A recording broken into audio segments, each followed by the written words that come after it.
What's happening, everybody? It is Wednesday night. We did just the tip last night at 10 o'clock Central Time, and now it's time for Ask Weezy, where I open up my database of UFC statistics for you guys, answer any questions that you have about any of the fighters, any of the fights on this UFC Vegas 70 card, so that we can figure out ways to stack cash tickets like flapjacks, make the bookies cry, add to our bankrolls, and enjoy watching the fights even more than we would had we not been making tons of money. So what's going on with you guys today? Earlier, I was on Pub Sports Radio doing the DFS show, putting my cash lineup together. And, I've only got a few track bets so far for this week, but I do have one max bet.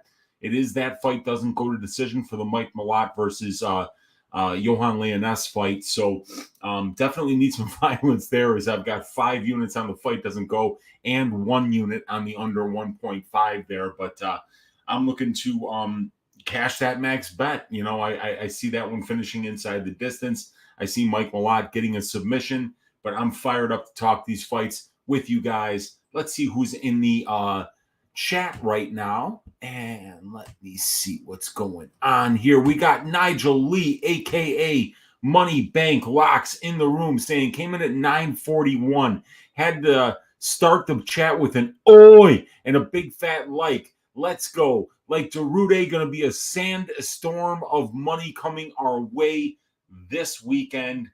I would love a sandstorm of money. That would be absolutely cool. As long as I could breathe, if I could just breathe while the money swirls around me and then eventually dies and then it falls on the floor and then I get to pick it all up.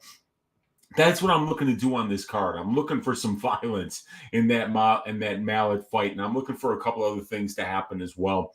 But we'll see if we can figure out some other bets to talk about today on the show. We got Gogo Flamingo in the room, and he is saying, oi, what's up, dear uncle? One more mech card, boys, and then it's back-to-back bangers for the next 6 weeks. Yeah, we've got, I believe it's this, 1, 2, 3, 4, 5 more cards. I was looking at next week's card, which is the Jones versus Gane card.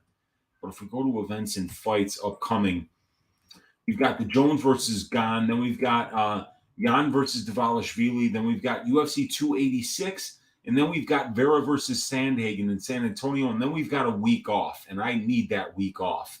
And then we're going to have Pereira versus Adesanya 2, and then a UFC fight night where Max Holloway is squaring off against Arnold Almighty Allen. So, maybe we got some good cards coming up here. And this one is, I like this card. I like this card from a stylistic, I think that these are some good stylistic matchups. The striker versus grappler matchup of Jordan Levitt versus Victor Martinez. Two long, lanky strikers like Ode Osborne and Charles Johnson. Grappler versus grappler and Selecki versus Deaton. You've got a moment winner versus a minute winner in Alves versus Aliev. You got the debut of Haley Cowan. You've got the debut of Jose Johnson, debut of Aliev, debut of Deaton, debut of Victor Martinez, debut of Gabriela Fernandez, debut of Trevor Peake. And then we're going to have a Mike Malott sighting, before he takes the next 3 years off. So definitely a pretty good card. And then we got our sloppy heavyweight fight with Mays versus Sakai. We got the return of Tatiana Suarez. I think it's a pretty good card from top to bottom, and I'm looking forward to seeing all these fights. There's not really one that's making me think I'm going to have to go out and walk the dog or do whatever.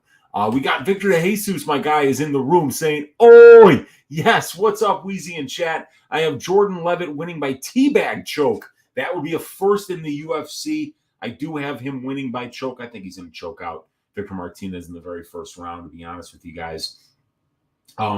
Martinez, not great takedown defense, and he's a pocket boxer. He needs to get close in order to do his best work, and I think that Jordan Levitt's going to kind of frustrate him, throw little kicks that touch him from the outside but don't hurt him, and as soon as he steps in to try to throw that big right hook, he's going to wind up getting taken down because he's going to have to close the distance on Levitt, who's not going to go into the pocket with him. So I think stylistically, Jordan Levitt can put together a game plan that'll make it very difficult for Victor Martinez to win minutes in this fight. But, we will see if Levitt's conditioning can hold up for the full 3 rounds, if he's not able to get an early submission. But I think he's going to tie Martinez up like a pretzel early in this fight and get the job done. So it's a very interesting fight. But if he did win by teabag choke, that would be a first in the UFC, and that would be something that might scare the children. Nate Marquardt might just be like covering his children's eyes while that's happening. But either way, I think that would be good for the sport. It's something new. It's something else for the highlight reel, and I think it could be a very interesting fight. All right, we got Gogo Flamingo in the room saying, "What's up, Victor? Agreed, the Monkey King is going to romance that boy good." Yeah, I have no idea how Victor Martinez got a contract for beating Jacob Rosales, who had one arm in the third round. I mean, he lost the first round badly. Second round, he won. The third round was close, and it was close with Rosales having one arm. He barely won that fight. It could have went Rosales' way, and then they give him a contract for it. I don't understand what he's doing here. We got Jenna Marie in the room saying, "Uncle Weezy, what up? What's up, Jenna Marie? It's good to see you hanging out with the rest of the boys here, having fun, talking fights, and figuring out ways to make some money on these fights." So let's get into it here. We got Martin Dermov in the room saying, "Oi, what up, homies? What's up, Martin? Good to see you in here." We got Bob Spikerman saying, "Let's get it, everybody." Saying, "Got burned the last 2 weeks on those under bets. So let's try to stack them like flapjacks this week and take back what's ours from these bookies." Yeah, man, I got smoked the last 2 weeks. Down 4 units 2 weeks ago, down 3.6 units last week.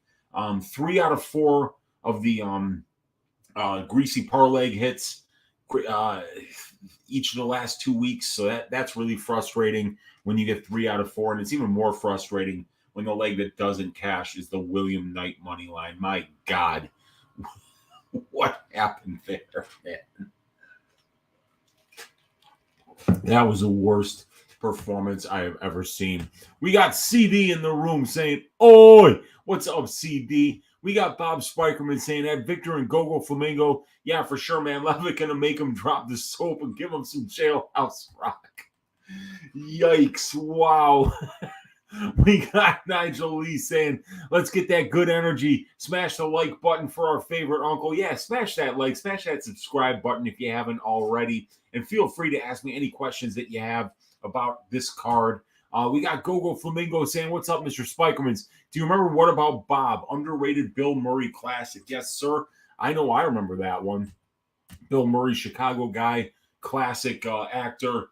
So many great movies, and I think What About Bob was played by Bill Murray, and then his psychiatrist or therapist was played by Richard Dreyfuss, and Bill Murray was a absolute mess in that movie, and it was absolutely hilarious. We got Jeremiah Nicola in the room saying, "Oi," and we've got Jeffrey Korengold in the room saying, "Oi," and we've got Bob Spikerman's in the room saying that Go-Go have seen like 24 years ago. That doctor's name was Marvin, correct?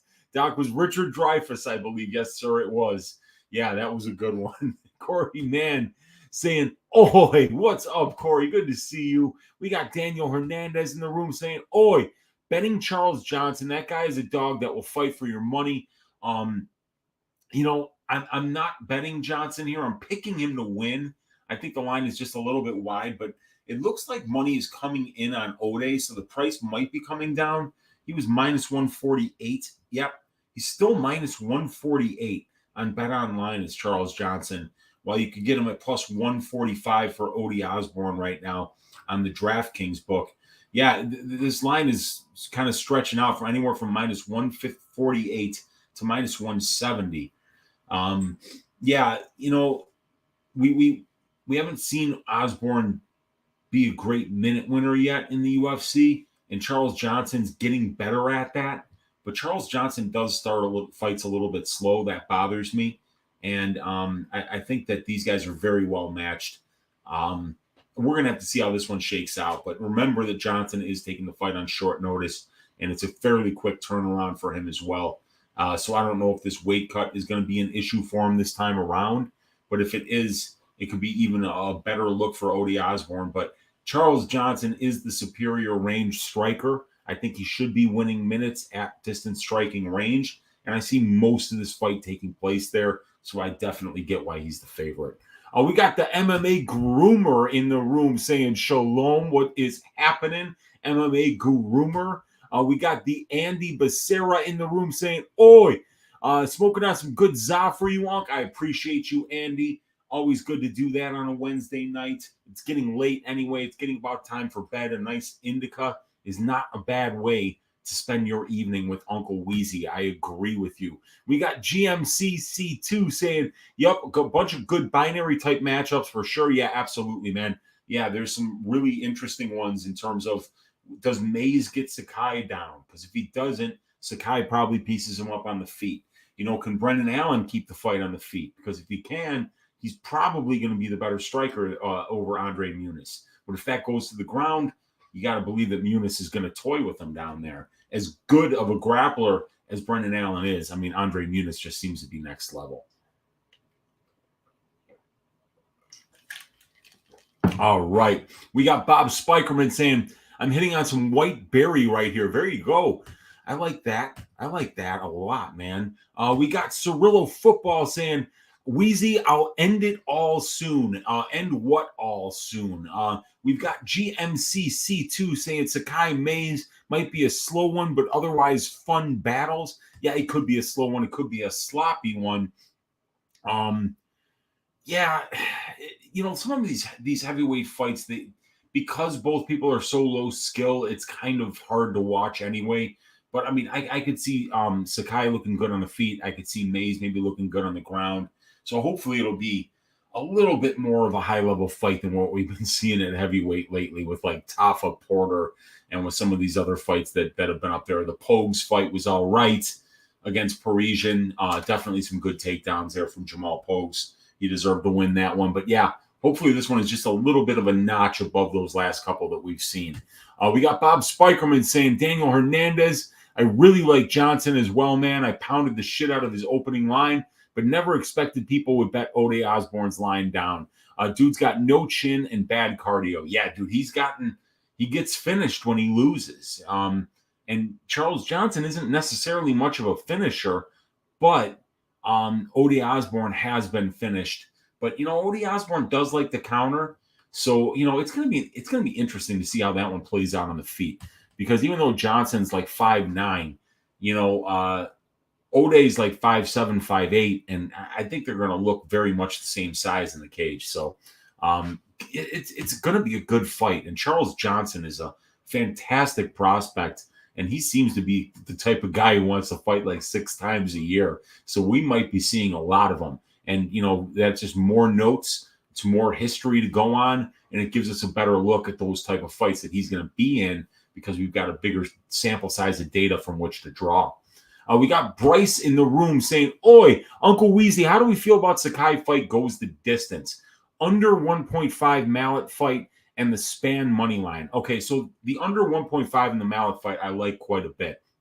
I have 1 unit on that bet. I got it at plus 120 when it opened.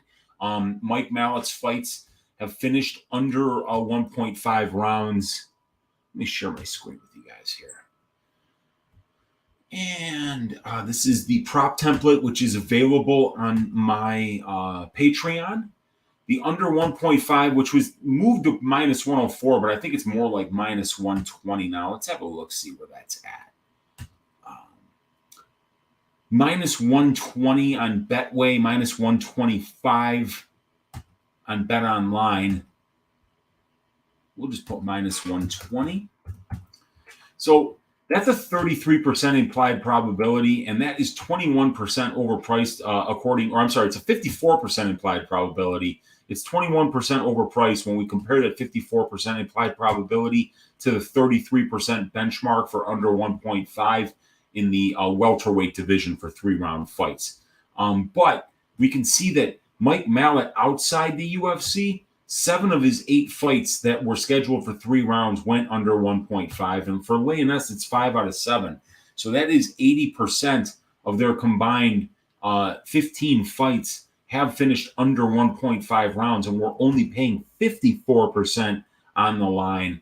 In addition to that, you Leoness's power is for real, and so is Mallett's. But Mallett's submission game on the ground is so opportunistic, so deadly that we could definitely see him getting a submission or a knockout. You could see Leoness getting a knockout. So I love the under 1.5 for that fight. The Spann money line at plus money, I have no problem with that bet. I could see a lot of different ways where this fight goes, where Spann beats Krylov. He can land a big shot on the feet. Krylov loves to wrestle, and he can get a little bit reckless with his grappling. This guy's got 9 career losses, and 6 of them are by submission. And Ryan Spann's got one of the best guillotines in the entire UFC. High elbow, just straight goes for it, and he's trying to like pop your head off when he gets it under his arm. So yeah, man, this guy, he's got real chokes too. So I mean, I could see him landing a big shot. I could see him getting a submission, and I do see that fight ending under 1.5 rounds as well. So I have no problem with the Spann money line because it's a big fat plus money number, which is right now about plus 145. I don't think there's any problem with that. And then as far as the Sakai fight goes the distance, now that line was a lot more shaded towards me saying I wanted to bet it not going the distance, but that was when the under 2.5 was plus 140, which is where it opened.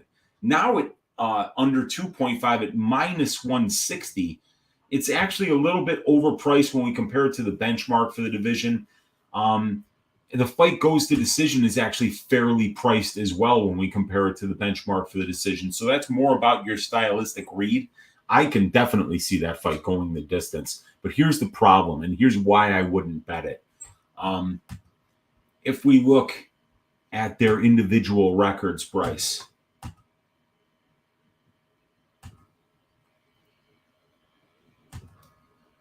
Augusto Sakai, 15-5 in his career. And in those losses, he's been finished in 4 of 5 career losses. Dante Almeida has 4 career losses. He's been finished in 3 of them. So if you add up their 9 combined losses, we've got 7 of their 9 combined losses have been inside the distance. And 4 losses for Sakai at the UFC level. Dante Almeida has 2 losses at the UFC level. They've all been finishes. So neither one of these guys has ever lost a decision in the UFC.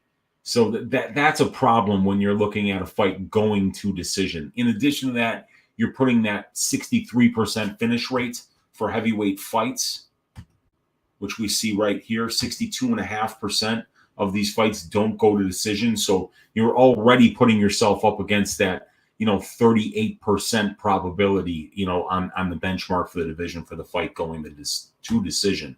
So it's not a bet that I would personally make. That's a big sweat for only plus 155. But I can see why people would do it if they have that stylistic read. Thanks for the question, Bryce. We got Nigel Lee saying, Levitt going to do the Beyonce cuff it dance after he wins. Heard it here first. We will have to see if that's what he does, because if that's what happens, it means Nigel Lee's got some inside information. I have no idea why I'm so thirsty. I mean, I'm a veteran stoner, so I don't really get cotton mouth anymore, but I feel like I've got the worst cotton mouth I've had since I was in college. This is ridiculous. James S. is in the house, and he's saying, yo. And we got Strickland's burner account, one of my favorite burner accounts, and one of my favorite fighters in Sean Strickland saying, Weezy, what's up, man? We got, I'd rather go 0 for 4 on a parlay than 3 for 4. No, I hear you. You might as well go 0 for 4. Then at least you can laugh about how it had no chance at all. But yeah, 3 of 4. It hurts every damn time when you go 3 of 4, man. I couldn't agree more, GMC. Oh, we got Strickland's burner saying Allen or Muniz. I'm going with Muniz. I was listening to my guys Santino and Brandon on Santino's channel on YouTube. And Santino was telling the story about when Eric Anders fought Muniz. And Santino was saying, like, hey, we prepared Eric for that blast double that he shoots. We showed Eric how Muniz passes, how he sets up his arm bars, and we drilled it over and over and over again how to defend. And Anders was telling Santino after the fight, he goes, dude, he was so much better than I thought he was. Everything that he did, I knew what the next step in his progression, what it was going to be, and there was nothing that I could do to stop it. He goes, that guy, his jiu-jitsu is absolutely perfect. And even if he told me what steps he was going to take, if he would have told me before the fight, here's exactly how I'm going to beat you, there is nothing I could have done to stop it. That's what Santino DeFranco said. Eric Anders told him about that fight. So that's scary. That's scary when that dude's jiu-jitsu is that good. And here's the thing about Brendan Allen. Brendan Allen has shown such bad fight IQ on so many different occasions. And he seems like a very confident guy. And he doesn't seem like a great fighter. He is a great fighter. The guy's tough. He's durable. He's got really good striking. He's got excellent grappling. He's just really good on the ground. But I think Muniz is going to be a step ahead of him on the ground. I think he's not going to be completely out of his depth striking. But I think that Brendan Allen, what he's going to do is he's going to think that he's better than this guy. And he's going to make mistakes that he wouldn't make if he had respected Muniz's jiu-jitsu as he should be doing. And I think that he thinks he's going to be able to get up, and he's not going to be able to get up. I think Muniz is going to sub him in the very first round. We got James S. in the room saying that's probably why he got cut. Yeah, that's for sure, man. We got Augusto Sakai saying, do you think I'll win my fight? Augusto, I believe I picked you to win on Just the Tip. Now, I think it's a very close fight. You, Augusto, are on a 4-fight losing streak. However, the guys that you're losing to would eat Don'Tale Mayes, okay? So this is a step down in competition for you, and I think that you've shown against Mayes level competition that your striking is very, very good, very crisp. And I even thought that when Spivak was taking you down, that you were getting back up, and that Don'Tale Mayes doesn't have the ability to chain wrestle like Sergey Spivak. So I think that even if Don'Tale does get you down, that you're probably going to be able to get back up. And if you're able to do that a couple times in a row, Don'Tale is going to get tired because he's not a wrestler by nature. And then we can go from there, and then you'll be able to land those strikes and probably get the win here. So I believe my pick was Augusto Sakai by decision. But I am not, for some reason, I forgot what my pick was on Just the Tip. But yeah, Augusto, I think this is one of your best opportunities to win a fight here at the UFC level against the last 4 opponents that you had. We got Bob Spikerman's in the room saying, Weezy, my man, hoping for your blessings from a lot. Fight doesn't go to decision. Peak under, Krylov under, and Charles Johnson moneyline, Jose Johnson moneyline. Sprinkle my main man, Rafael Alves, inside the distance. Okay. The Malott fight doesn't go to decision. I max bet it. So you absolutely have my blessing there. The Peak under, I like that. I mean, the way that Trevor Peak fights, he definitely tries to get his opponent out of there. And he's also very poor defensively. So he's going to leave some openings for Gonzalez to land big shots. The problem with the Peak under is that it's juice to the tits. Now, just because it's juice to the tits doesn't mean it won't hit. But I think the bet hits. I'm not betting it because I think it's just horrifically overpriced. The Krylov under 1.5 rounds, getting a little bit overpriced here around minus 130, but absolutely has my blessing. I think that fight is going to end up under 1.5 rounds. Charles Johnson money line, I don't like. If I had a gun to my head, I would bet the Ode Osborne money line at plus 140. But I'm not betting that fight. I feel like I don't know enough about Ode Osborne because in 6 of his 7 UFC fights, I think the damn thing ended in the first round. So, and the only fight that we saw him go the distance was CJ Vergara. And, CJ's so much smaller than him that, you know, when Ode was able to deal with the pressure early in the fight and circle around the cage, you know, he was able to kind of counter CJ and pick him apart a little bit from range. But in the third round, that pressure really got to him. But I don't know how much you can read into that, because you look at CJ Vergara, his pressure bothers everybody. So, you know, I don't know what to think of Charles Johnson.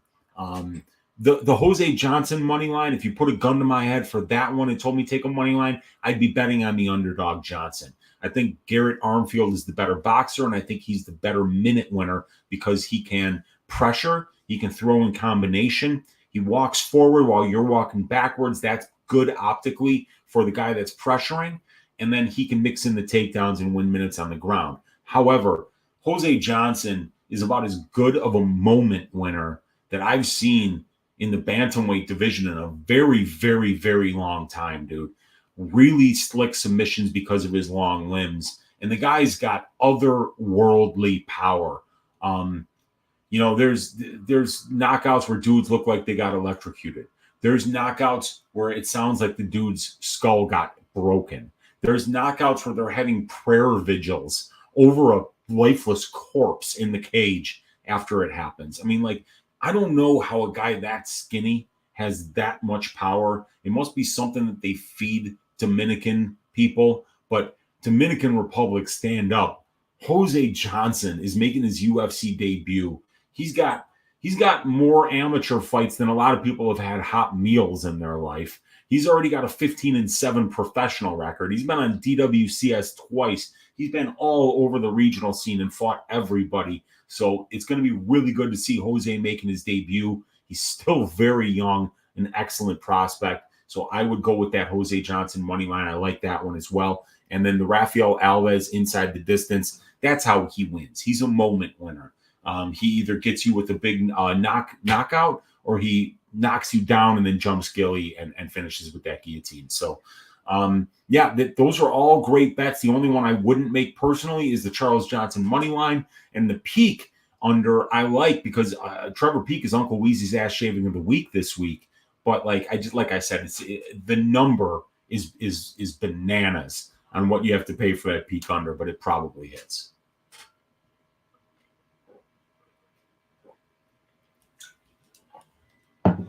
Yeah, legit cotton mouth. It's ridiculous.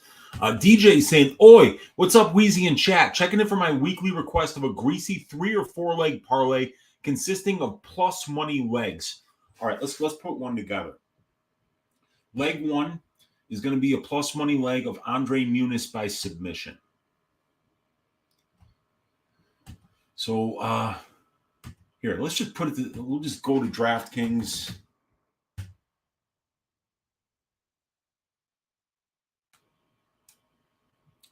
And we will go to the sports book.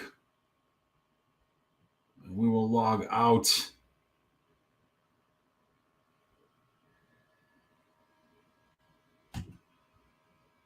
Ass. Thank you. Okay. UFC.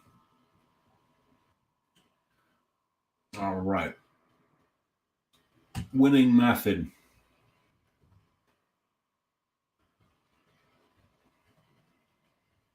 We're going to go Aliyev by decision. Plus 225. We're going to go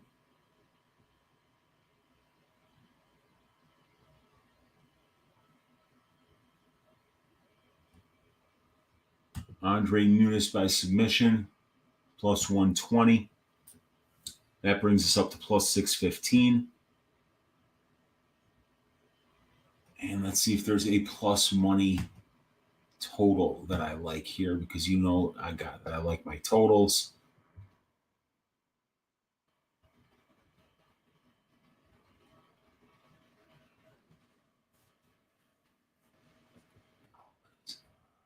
One.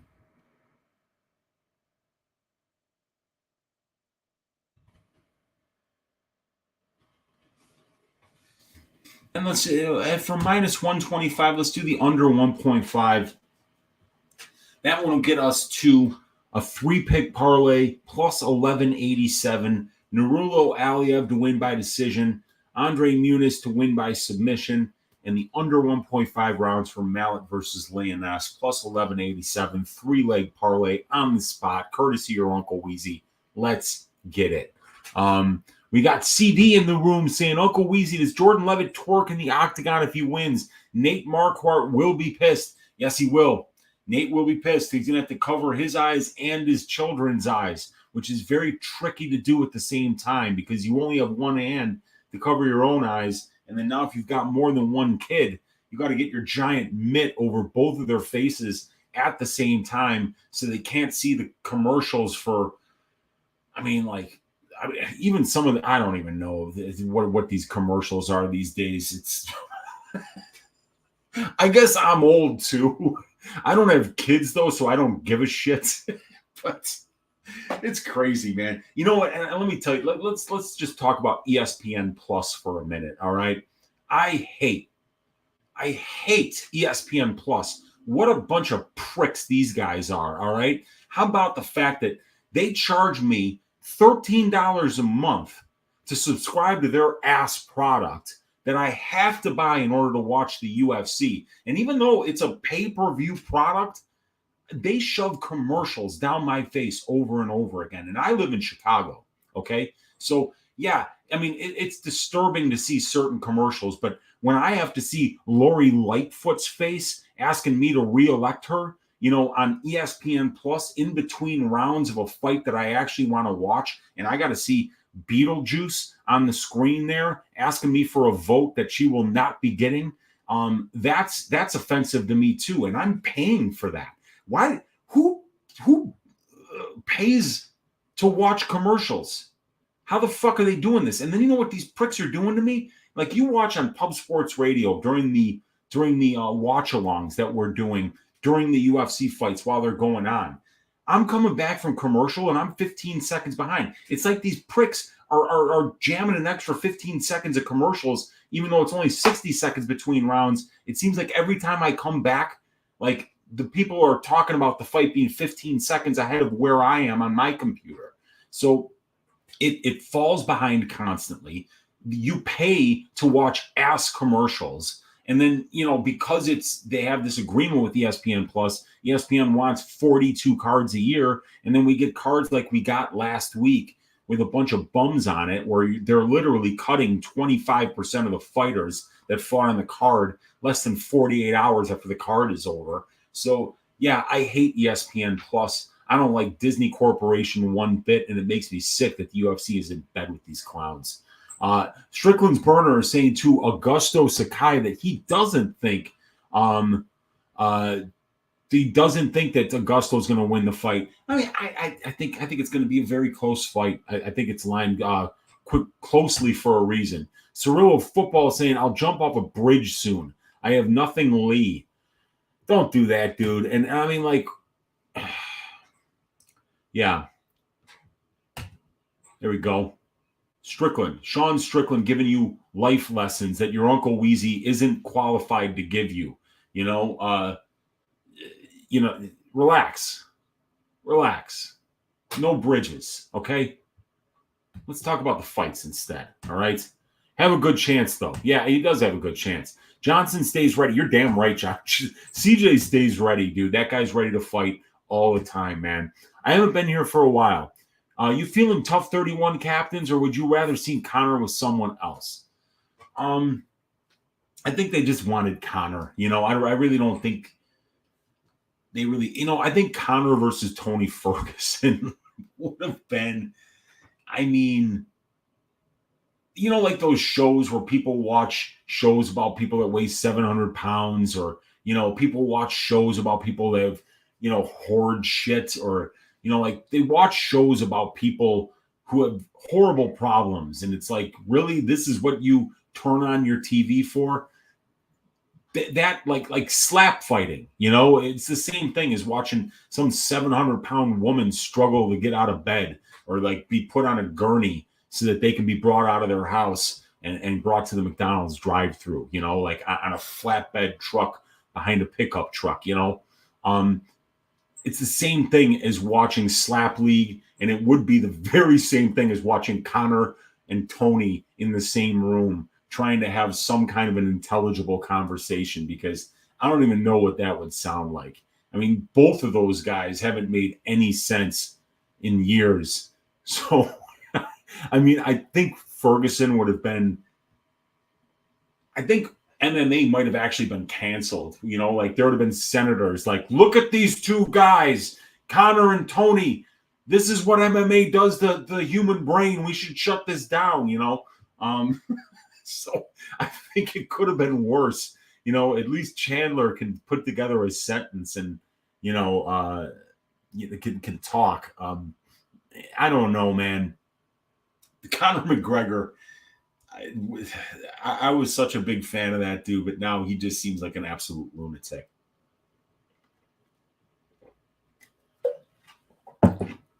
Conor Ferguson would have been something, man.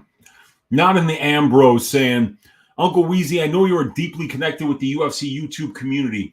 If you don't mind me asking, what do they say about MMA Guru behind the scenes? Dude, nobody really talks about MMA Guru behind the scenes that I know of.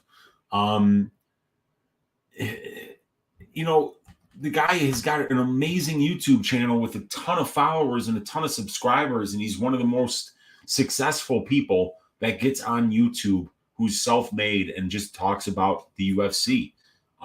So I know that I've got nothing but respect for what that dude has built and the community of followers that he's built. And, you know, every time I turn on one of his streams, there's like 500 people watching. The guy's got a great audience. He's got a very loyal audience. And people, I mean, I don't hear anybody talking shit about him behind the scenes at all. So, not, you know, I don't think really people talk too much about him because he seems to kind of do his own thing. He doesn't really collaborate with anybody. So I don't think like people are talking to him, you know? I think he does his own thing and he's very successful at it. But, you know, I don't think people talk about him much in terms of content creators talking about each other, you know? It's the guy's just, I think a lot of people, what I see a lot of people doing out there is trying to be like him because they want to build the audience that he's built. And it's very difficult to do. Gogo Flamingo saying probs aren't out of me yet. What odds are you getting for Levitt by sub? Okay, Levitt by sub. I'm looking at Jordan Levitt by first round submission because Jordan Levitt is a gasser and he doesn't do as well as the fight goes on. So I think his best win condition is always that, you know, fight ends by submission in round number one. And Jordan Levitt by sub plus 215 on Bet Rivers, plus 200 over here, plus 200 on Bet Online. Yeah, about a 33%, 32, 31% implied probability. We got Sauced in the room saying Allen and Muniz are talking about testing each other's BJJ in media day today. Thoughts? I wouldn't test his BJJ. I mean, if I'm Brendan Allen, why do I want to test Andre Muniz's BJJ? I'd be saying I want to test his striking because I know what his BJJ is. It's very good. I want to see if he can strike with me. That's what I would be saying if I were Brendan Allen. I wouldn't be saying that, you know, that I want to grapple with him. I mean, like, you're gonna be giving Muniz a chubby when you say shit like that, dude. This guy's gonna be a step ahead of you on the ground, man. Your life isn't pathetic, Ciryl football. You're in here with your Uncle Weezy talking sports, talking UFC. How could things be any better than that, man? Miles saying, "Oh, what's up, Miles? Bob, KO, man. KO you, man. Send location. Yeah, send the location to him." We got Rousis in the room saying, "Oi, Weezy, let's cash this week, brother. What are your thoughts on Garrett Armfield under 40.5 significant strikes and Haley Cowan under 45.5 significant strikes? Should be a ton of control time." I think there's going to be a ton of control time in both of those fights. I think that those are both very good looks. Armfield does land a lot of strikes, though. But it was only in one fight. So let's see what he lands per minute at distance. And then we'll see what he lands per minute. Man, is so slow. Okay, so we are looking for the Armfield fight. That'll be all the way over here. So Garrett Armfield, in his debut, landed 5.31 significant strikes per minute at distance. And he spent 3.77 minutes at distance. Now, I don't have my calculator here with me, but 3.77 times 5.31 is going to be 16, and then about 19 significant strikes that he landed, and he only landed 2 strikes on the ground, and the fight was on the ground. Let's see, 55% of the time.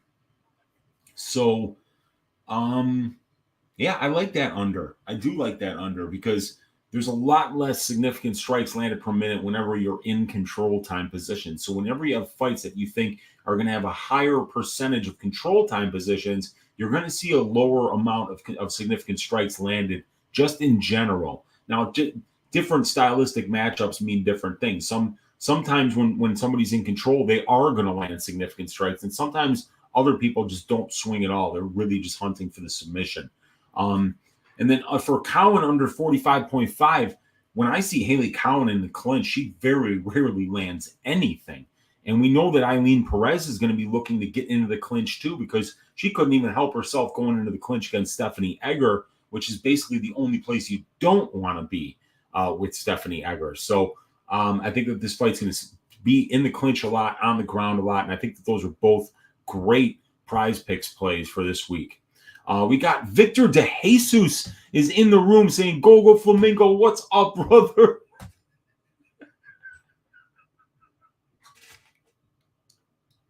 Sean Strickland. We got Go Flamingo saying, little known fact, the Monkey King is a very good UFC gambler. Would you consider asking him on your channel or the MMA Engine? Yes, absolutely. I would be happy to speak with Jordan Levitt about gambling, about the UFC, about fighting.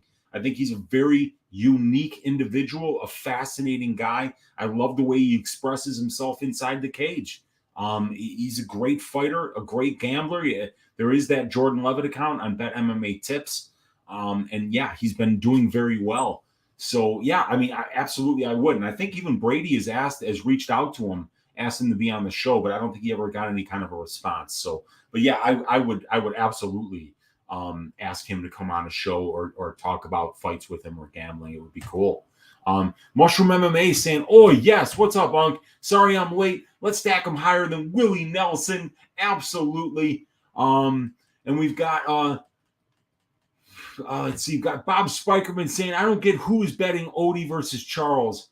I actually like Charles starting slow in this stylistic matchup. I feel Odie is dangerous in round 1, but if Charles stays patient early, he wins later on, I hope. You know, the best thing, in my opinion, about Charles Johnson's game is that conditioning.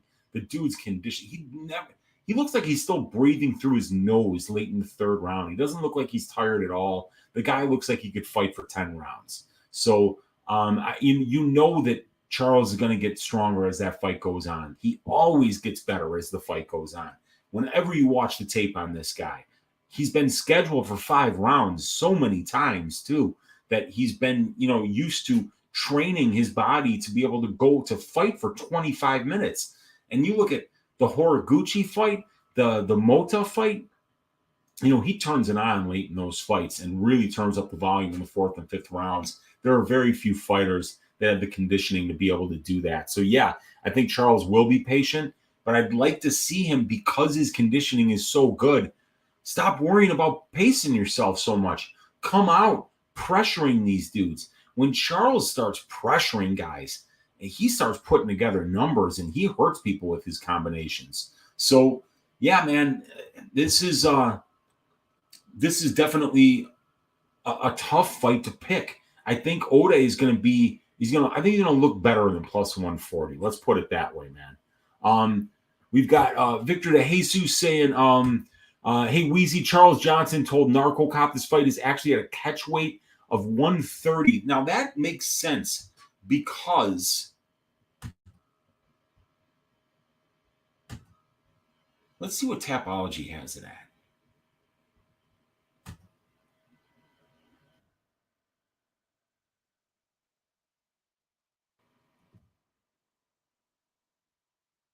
Catchweight at 130. So it's listed at 125 here. Let's see if UFC Stats has updated it. Yes, they have it as a catchweight.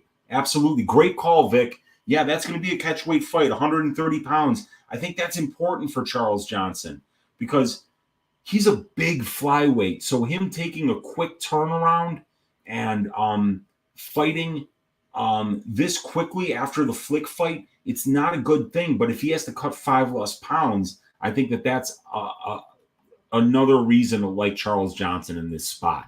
That's not a bad idea, and I'm glad that you filled me in on that, Vic. Appreciate you.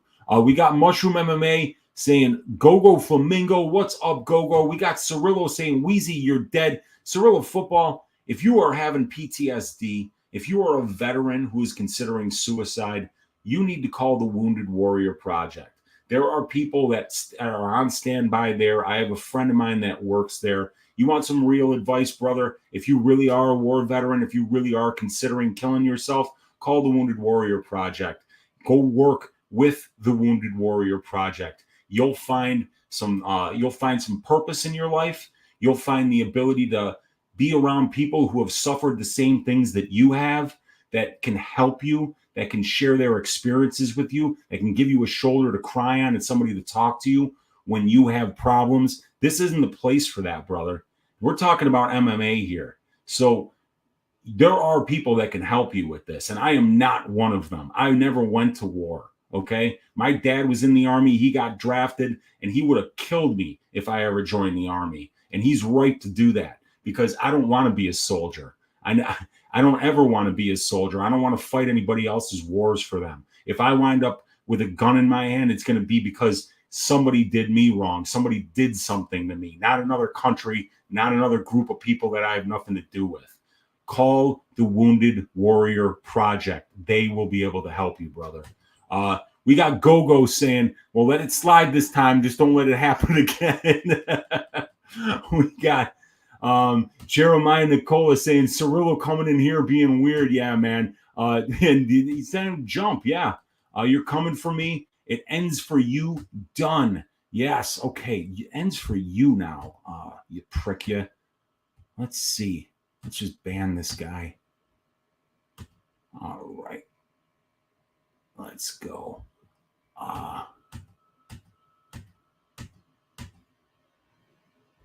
Let's see. Okay. Mushroom MMA YouTube channel debut full card breakdown tomorrow at 10 p.m. Please check it out. I've already subscribed to the channel. You guys should too. You guys know Mushroom, one of the best supporters of this community. He's been watching our content for the longest time, adding in his own picks. He's got a great voice. He's got a great personality, and he's got a lot to add to this community. So go check out the debut of his new channel. I'm looking forward to it. I will see you there, brother. Thanks for hanging out with us, man. We got Ice Viking saying that, Mushroom, brother, you're here. You're there. You're freaking everywhere. Let's fucking go, to quote my man Mushroom. We got Gogo saying that it's ain't football, it's soccer, fool. we got, yeah, brother, I show my support. Just like you, brother. Absolutely, man. We got Archer MMA saying, what are your thoughts on Dariush versus Oliveira? I'm surprised Beneil is minus 130. I put him around minus 190, minus 220 area. I'm good with the minus 130 line. Don't forget, Oliveira's the champ. I mean, he was the champ up until, Makhachev knocked him off. Minus 190 to minus 220 for Beneil over, I think that Charles will be able to do some things on the feet against Beneil. I think it'll be fairly close on the feet. Obviously, Charles is a fantastic submission grappler.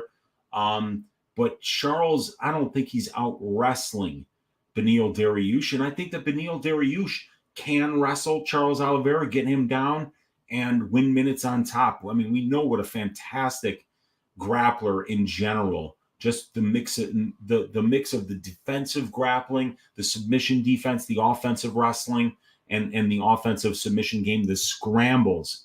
All that part of Dariush's game is fantastic. It's top notch.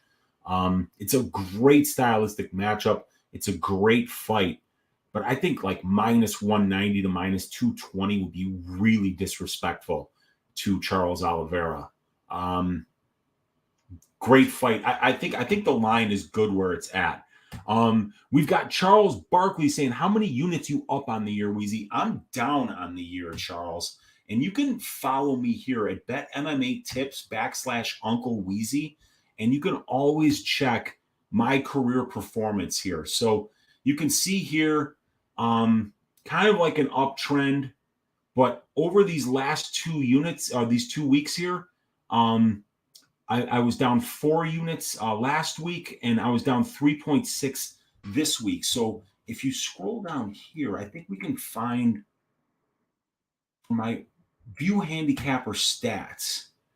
I've got to be down like something like 6 or 7 units so far this year. So let me log in. And profile. And view handicapper stats.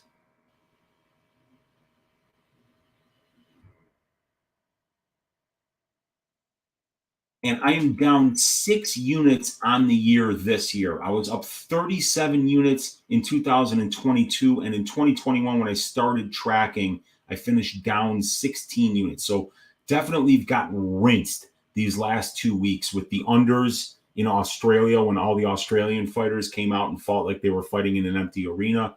And then last week with the Evan Elder chicanery, Lena Landsberg going into Myra Bueno Silva's guard to blow a 2.5 unit bet that I had on the over 2.5 there. So yeah, this has been a really rough year for me thus far, but we're going to get it back. I'm looking to finish up the year at least 30 units this year. We'll see how it goes. But I'm really proud of the 2022 that I had with a 13% return on investment in that year.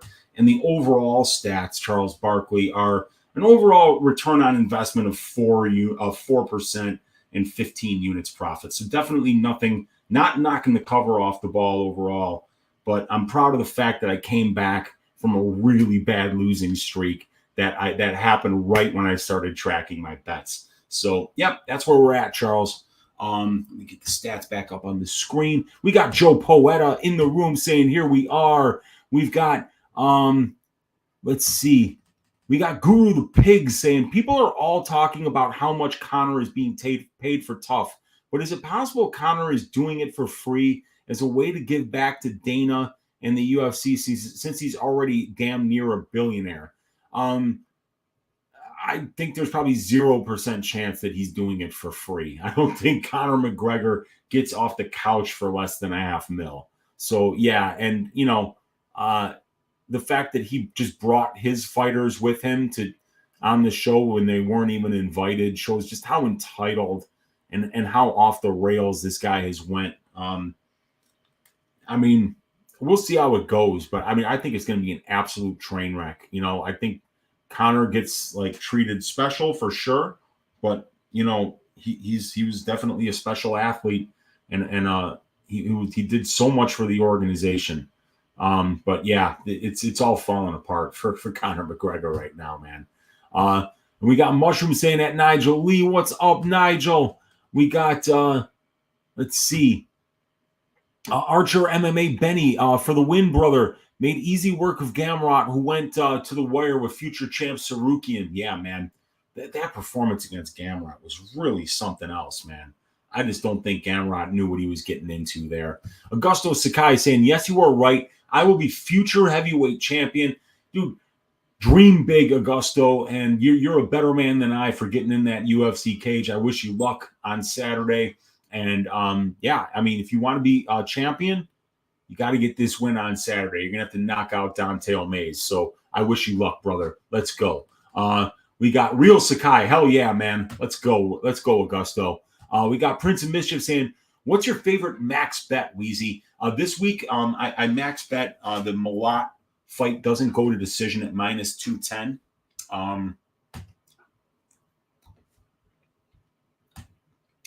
Is there anything else? I mean, this is not a max bet card for sure. Not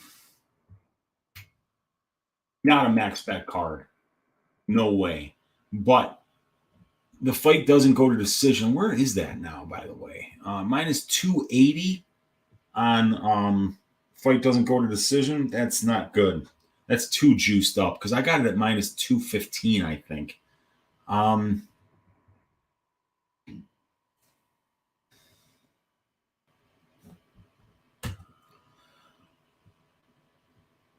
my God. Wow. These are just juiced to the tits.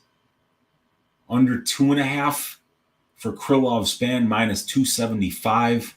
God, even the under 1.5 is juiced up to minus 132. Fight doesn't start round 3, minus 190. Fight doesn't start round 4, minus 300. Okay. I'm not max betting anything other than what I've already max bet, which is going to be that mallet bet. So yeah, these are not the max bet cards. You know, these cards where you've got 7 debuting fighters. You know, a lot of guys that might get cut. Let's wait for next week when we got some bigger sample sizes and some recency bias to rely on in order to find some spots that might be a little bit out of whack. We got Mushroom saying what's up to Nigel Lee and Prince of Mischief. Let's see here. George Montero saying, just saying, Weezy is the good guy. Thanks, and don't bet on Osborne. Yeah, I don't think I'm going to get there, man. But it's going to be a good fight. That's going to be a lot of fun one. Yeah, it's soccer, all right. Charles Barkley says steroids. We got thoughts on Bernie Gore? Huh? Who? Who the hell is Bernie Gore? Never heard of him. At Mushroom MMA, what's up? I can't wait to watch your full card breakdown. Hell yeah, man. Me too. We got M. Tess in the room saying, Chi-Town, what up, Weezy? What's up, M. Tess? I used to know somebody that had the first name that started with an M and a last name that started with Tess. And I used to study math with this dude when I was going back to school, studying calculus. So what's up, M. Tess? Good to see you here, man. We got Fender Jazz in the room saying, yes, Weezy, that post-fight prayer. Obregon looked dead. And the other Johnson tape is scary as well. I think Armfield can neutralize him with grappling, but no bet for me. That's a great curtain jerker, you guys. That Armfield Johnson fight is so good. And you got to watch the tape on Johnson. You're going to be like, holy shit, this guy. You know, he's special. And Trevor Peek is fun, too. Gabriela Fernandez is pretty fun. I'm interested to see how Gabriela does against much better competition, which is what she's going to start to see now. But man, it's a crazy one, dude. This guy Jose Johnson is so much fun, man. I can't wait to see him make his debut. Bob Spikerman saying that I laid Krylov under 1.5 for plus 110. I believe that's a great price. We got Victor De Jesus saying in the room, saying, Weezy, I'm 100% Dominican, and I can explain where Jose Johnson's power and all these baseball sluggers' power come from. It's called platano, which is English for plantain. So it's those plantains, huh, dude? Because, I mean, this guy hits people, and he's skinny as a rail. He's 6 feet, 135 pounds, and he hits people, and it looks like he's hitting them with a hammer.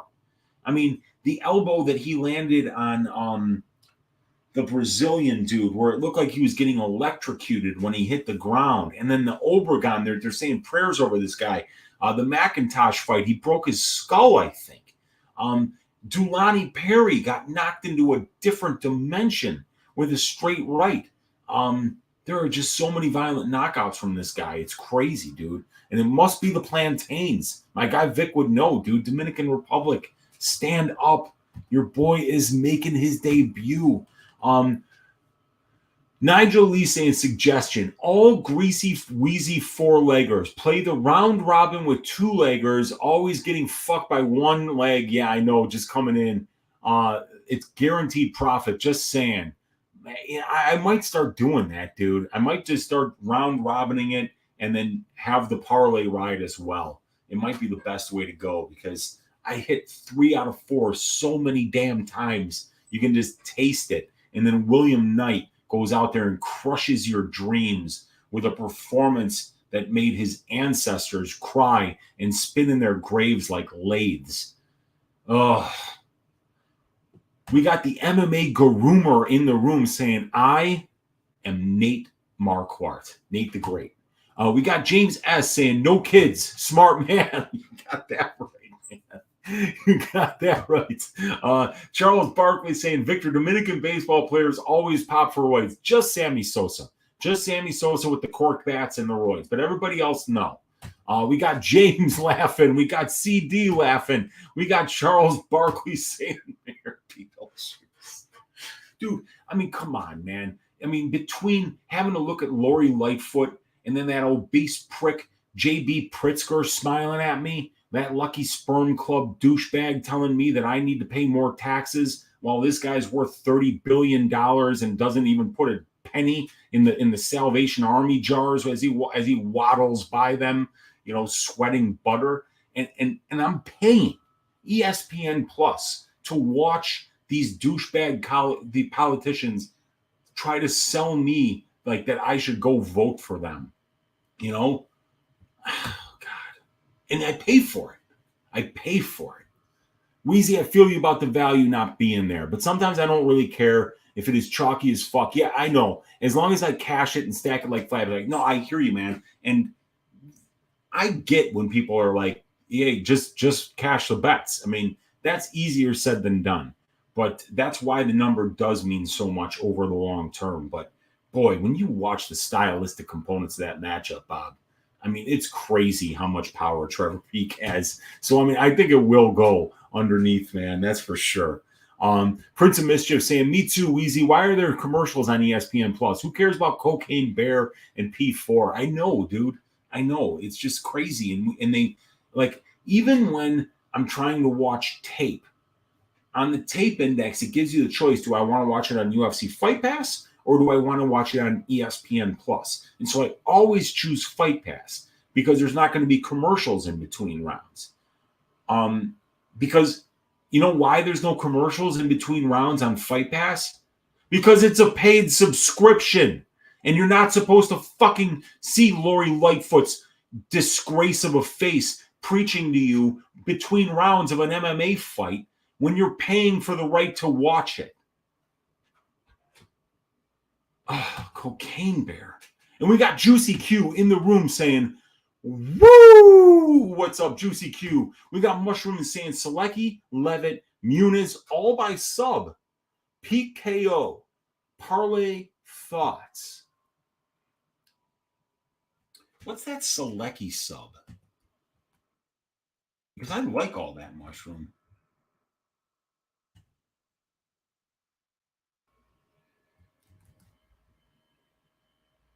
My God. Computer is dying a very, very slow death. We've got Selecki by submission. 1 plus 114 plus 120, huh? Deaton hasn't been subbed in forever. What year was it when Carl Deaton was last subbed? Flores was a split decision. Flock was a unanimous decision. Murdoch was a decision. Rear naked choke by Abel Cullum back in 2014, man. God damn, it was almost 10 years ago since the last time that this dude has been submitted.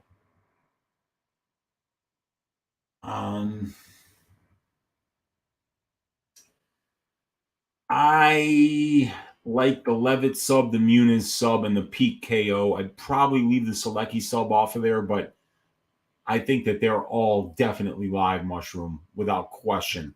We got Boob in the room saying, I'd rather have a bum card than no card. Last card wasn't as bad as people thought it would have been. Yeah, that for you, dude, that's fine, right? But as a content creator, I watch fights on Saturday, sometimes until midnight. Sunday, I got to be ready for Stat Diggers, 6:15 Central Time. So every week that there's a card, I've got, let's say it's a 12-fight card. I've got 24 fighters to research. I've got 12 prop templates to put together, 12 matchup templates to put together, 24 fighter histories to put together. And then I'm going to be on camera for 2 hours on Sunday during Stat Diggers. I'm going to be on camera for 1 hour on Monday for probability. I'm going to be on camera for 2 hours on Tuesday doing Just the Tip with Uncle Weezy. I'm going to be on camera for 3 hours on Wednesday doing 1 hour DFS show on Pub Sports Radio and talking to you guys for a couple hours on Ask Weezy.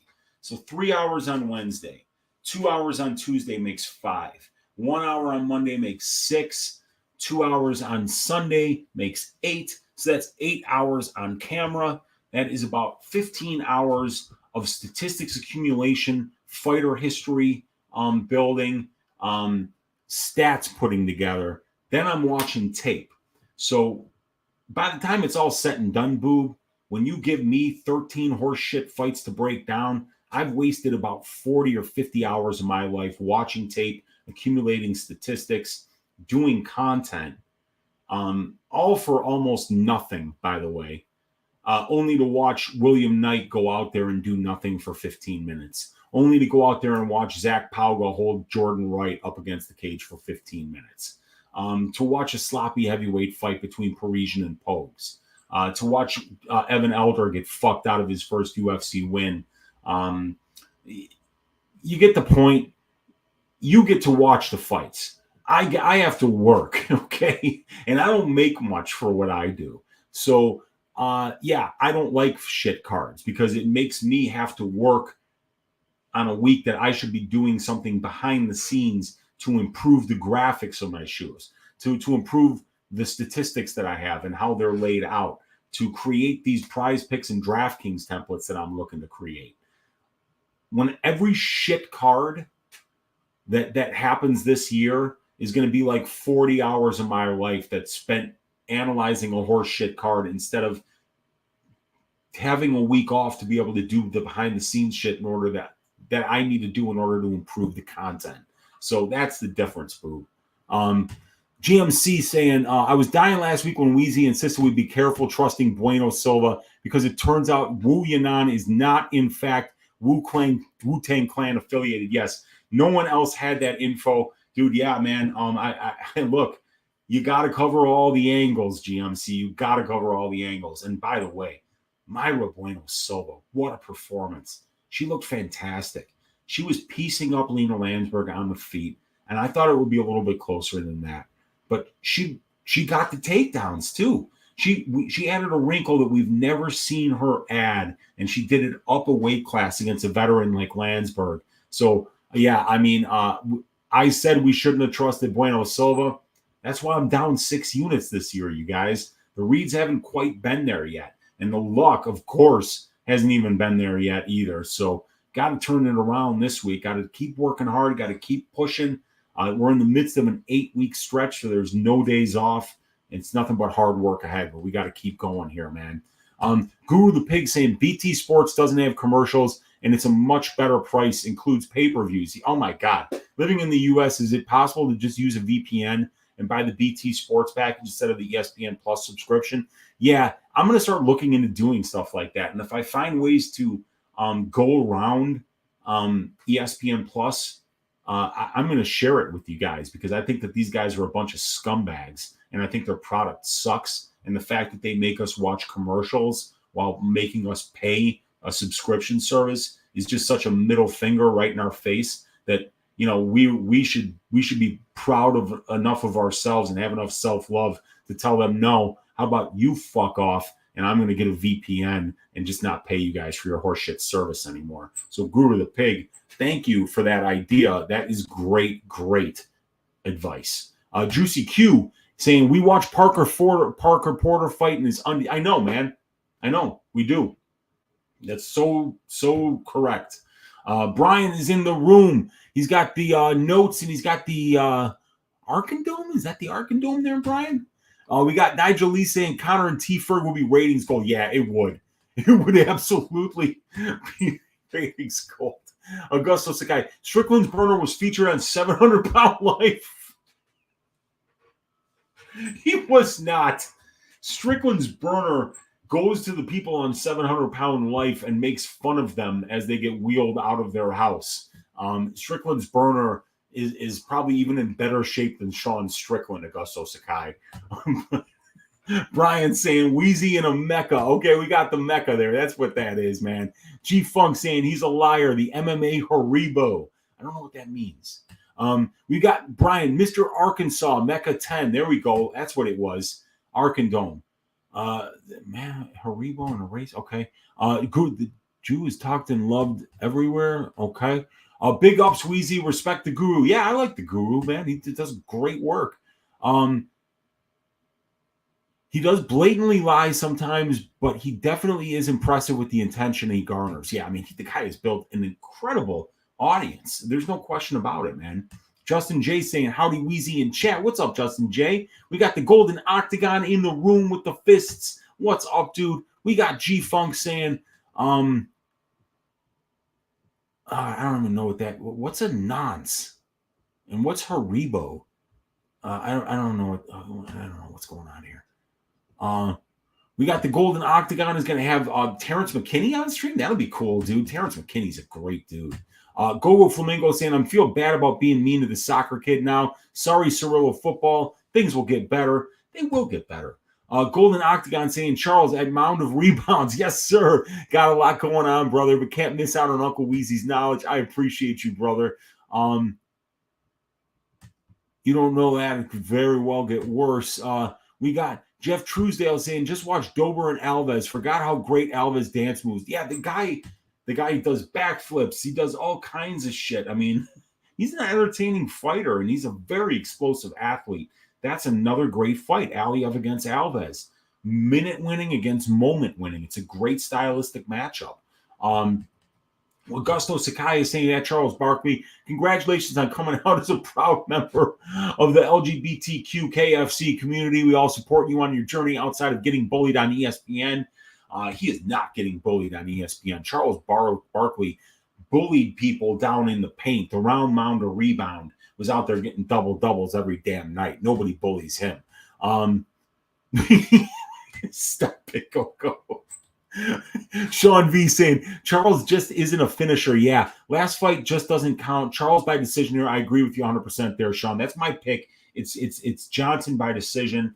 I love how he turns up the volume later on in fights. I'd like to see him kind of like, I know that he could start faster and that he's got the conditioning to do that, because the conditioning has always been there for Charles. He never looks tired at the end of fights. So I feel like he could just start faster, but I feel like Charles on the feet is a little bit like Peter Yan. Peter Yan kind of starts out slow as well, but he's kind of just, he's offering some fakes and some feints. He's watching, whether you're switching stances or not. He's downloading the information, and then he's figuring out the best way to crack your defense. And I think that Charles Johnson fights in a similar way, that he just kind of tries to get a feel for what his opponent is doing. And in order to do that the way that he does it, he kind of needs to be low volume at first, feint a lot, see what kind of offense his opponents are offering, then figure out the best way to go forward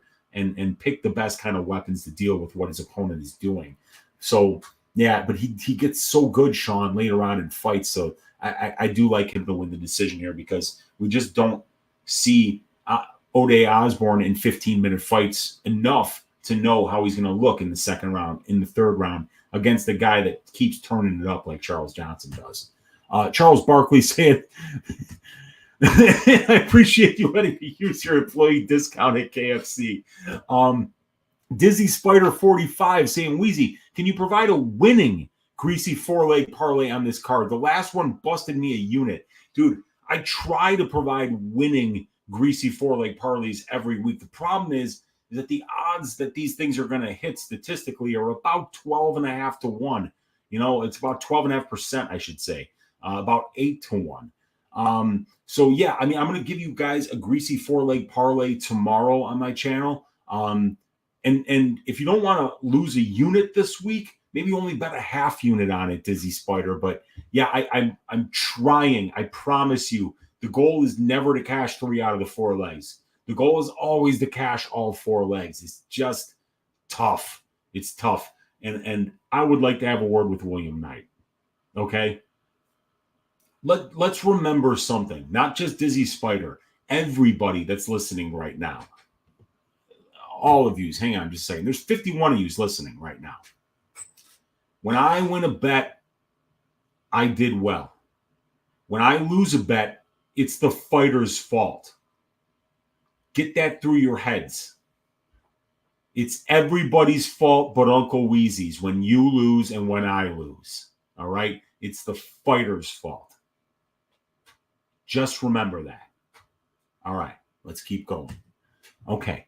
We got Sean V saying, what's up to Mushroom? We got the MMA Groomer saying, a classic case of it getting worse right there. We got Ice Viking saying, I recommend watching some tape on the fighters you consider betting. You can only blame yourself if you lose while blind tailing other people's picks. Hope you turn things around, dude. Beautifully said, Ice Viking. I appreciate you, man. We got Augusto Sakai saying, anytime Charles too bad, you can't dye your hair blue to express your emotions. We got Billy Nicholson saying, oi, Uncle Weezy. Todd Duffy comes back, fight Phil DeFries and KSW. Think Duffy gets sent to the Shadow Realm? Yeah, man, DeFries is a good wrestler, right? And Duffy hasn't fought in a while. So, I mean, if that were like a UFC fight, it would be the kind of fight that I would probably be staying away from, simply because you just don't know whether Duffy is still invested in it in a way that you need to be in order to win in this sport. So, and DeFries, ever since he left the UFC, he's just been winning fights. So, yeah, I mean, I could definitely see him getting a win here, but Duffy's always got power in his hands. We got B-Rip in the room saying, is Sakai officially shot? Goods with a loss to Mays. He's young. The thing about Sakai is that he's young. And he's young in a division where there's a lot of old people that can do well. So no, I wouldn't call him shot. Because Sakai's not even 32 years old yet. So he could still turn this around. These guys that he's losing to are top 10 guys in the division, you know, and the division has got like 50 guys in it. So I think when he's moving down to Dante Mays here, it's going to be a great measuring stick to see where he's at. We got Bob Builder in the room saying, plus 8,800 parlay hit to save my ass last card. Had Zach Pauga winning by decision and Blanchfield submission round or 1 or 2, man. What a save. Let's get it this week.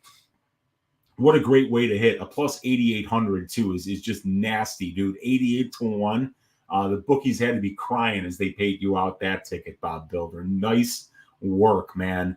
If Virna Jandiroba and the crochet boss Maurice Green had a baby, would boys' eyes wander? Keep up the good work, Unk. Yeah, they would.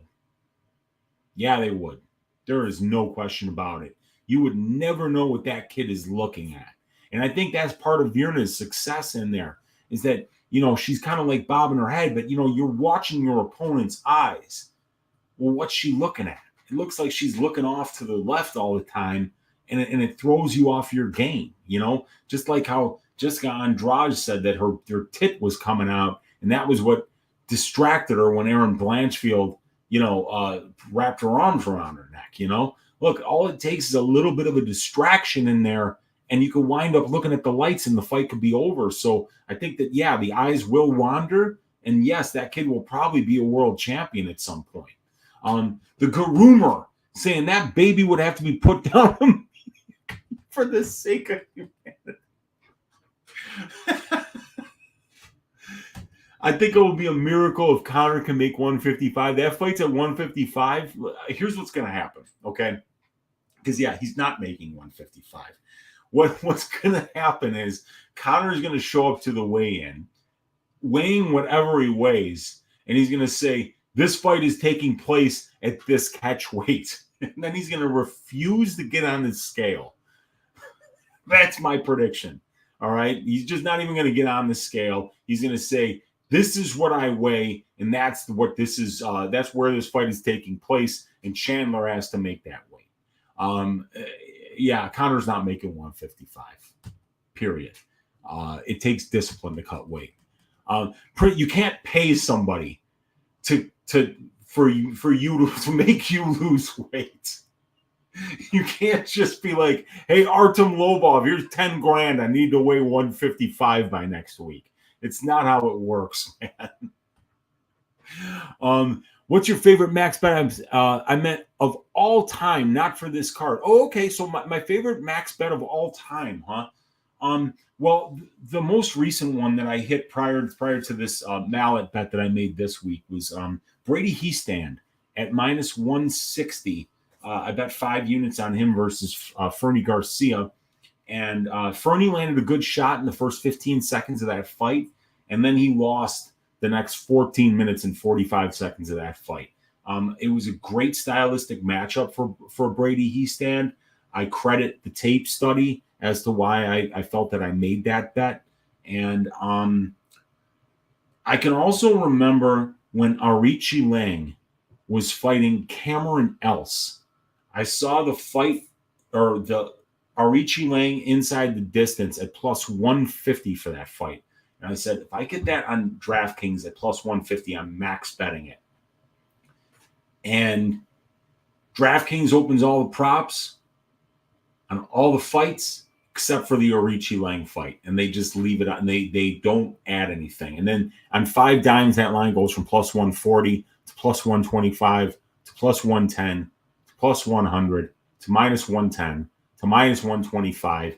And then finally, when it got to minus 125, that's when FanDuel opened it, and that's when DraftKings opened it, and they opened it at minus 125. I was going to max bet that, and I didn't even wind up betting it. And he wound up finishing him in like a minute. It was such a joke. Cameron Else is one of the worst fighters to ever be signed to the UFC. So that would have been a max bet that I like. But I would say my favorite max bet was that Brady Heastand bet, because it was a great read. Because, like I said, other than one punch that Fernie Garcia landed, Brady Heastand dominated every second of that fight and did exactly what I thought he would do, which is wrestle his ass off and win a ton of minutes on the ground, and he made it look easy. So I would say that was my favorite one, and I'm looking for other reads to make like that, and that's why it's getting harder and harder to get ready for these cards, because, like, just to watch Haley Cowan's tape that was available so I could get a really good idea of what kind of a fighter she is, there's 4 decisions in there. So taking notes, I'm sitting there watching TV. I'm taking notes in my notebook, and I mean I've got them separated by fight. And with Haley Cowan, I'm watching 5 fights, taking notes, stopping the video so I can write, oh, here's what happened in round 2, and here's what she just couldn't get back up, or she's looking strong in the clinch. Getting all these notes, like just 2 hours worth of research just on Haley Cowan, and then I'm writing up these fights. There's so much work to do with all these debuting fighters that, in order for me to be doing my job properly, I've got to put in the work, and I've got to make sure that I watch tape on everybody, that I have, I've watched enough tape, and I've looked at the stats, and I've looked at their careers, and I've looked at everything that I can look at to find an angle. So when I find something like that Brady Heastand bet, something that a lot of people weren't on, and I have the confidence to max bet it, and then it works out the way that I think it is, that feels so good. Backstab of 47 saying 5 units on Carpenter last week, riding on Trevor Peek this week, hoping to see him get it done early. Yeah, man, Trevor Peek's not a skilled fighter, but in terms of he's not a skilled mixed martial artist. As a fighter, as a guy who's got heart, who loves to scrap, who can fight through adversity, who's got a chin, who wants to hurt you more than your opponent wants to hurt him, he's a 10 out of 10 in all those categories. And Trevor Peek, like when they have the gambler's Bible, and it says a fighter who will fight for your money, they're going to have Trevor Peek's picture under that phrase.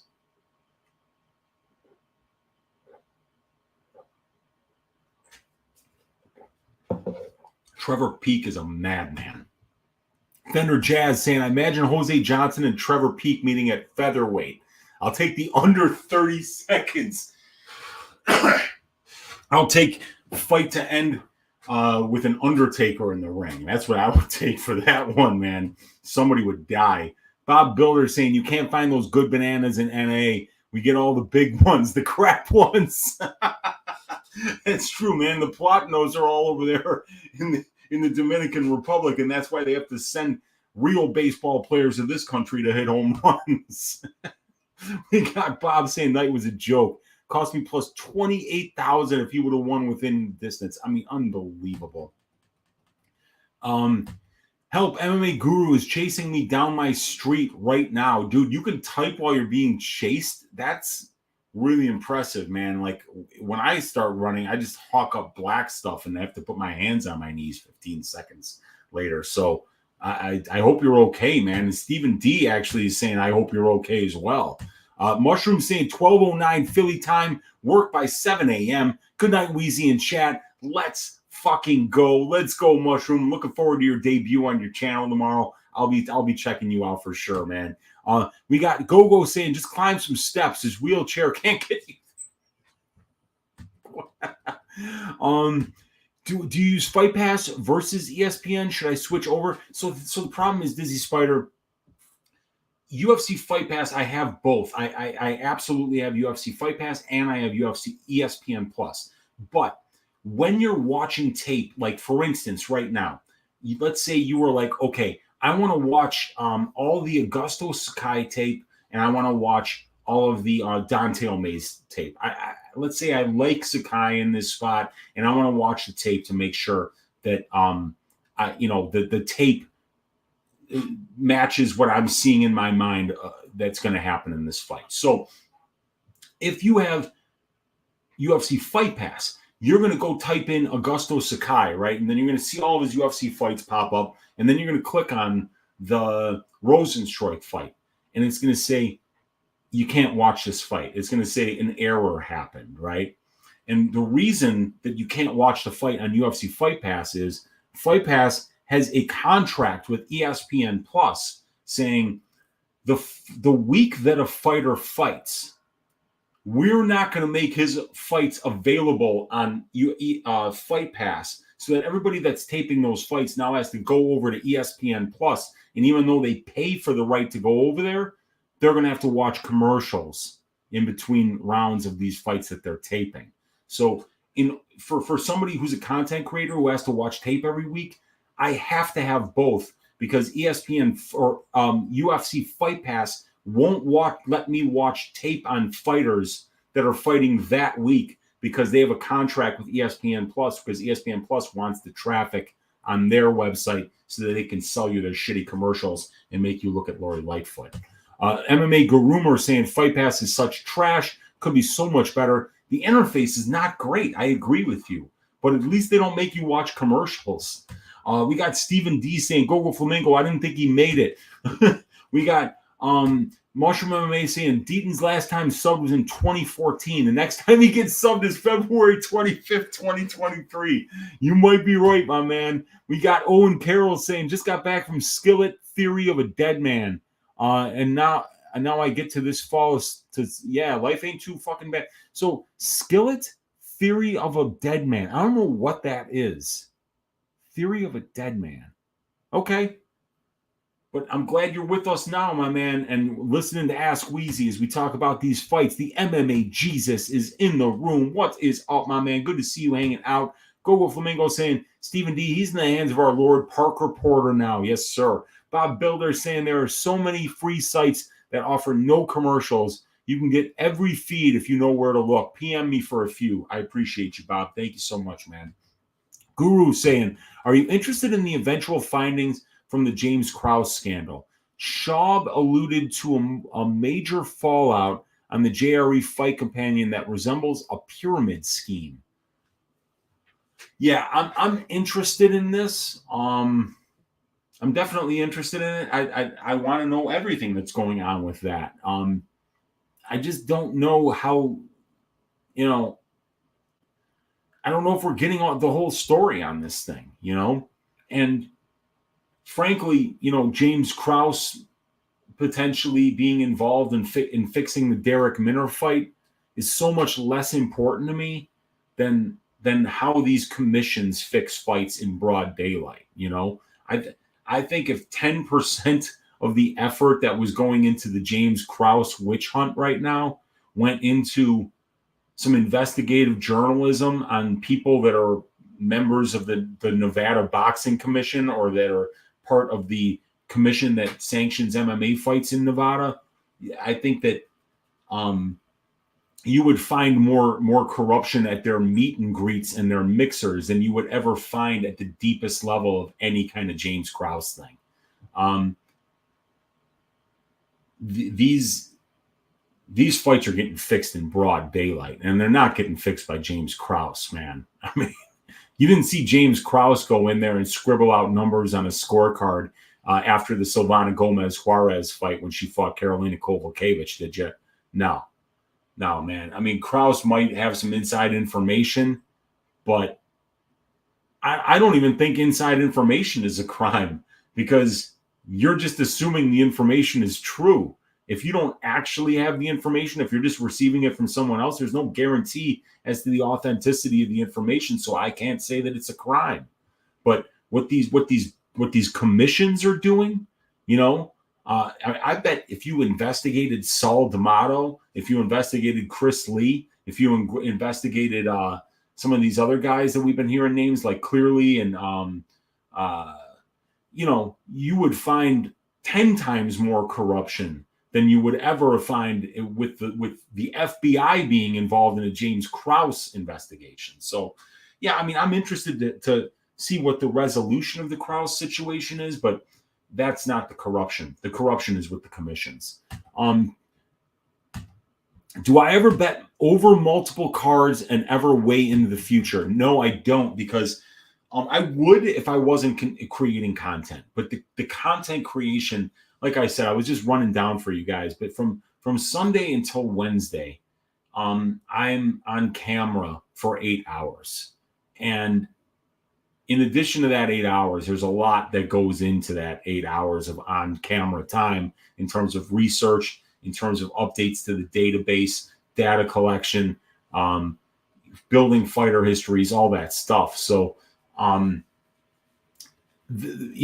would be betting, like if I saw a fight that's going to happen 3 months down the road, get announced, like if I wasn't creating content, I could just be like, okay, I'm going to watch film, take notes. And I'm going to be, when that line drops, I'm going to have that line capped and I'm going to be able to hit the opener. But I can't do that because I have so much work to do over the week to get ready for all the content that I create. So it doesn't allow me to get ahead as much as I would like. I don't know about that.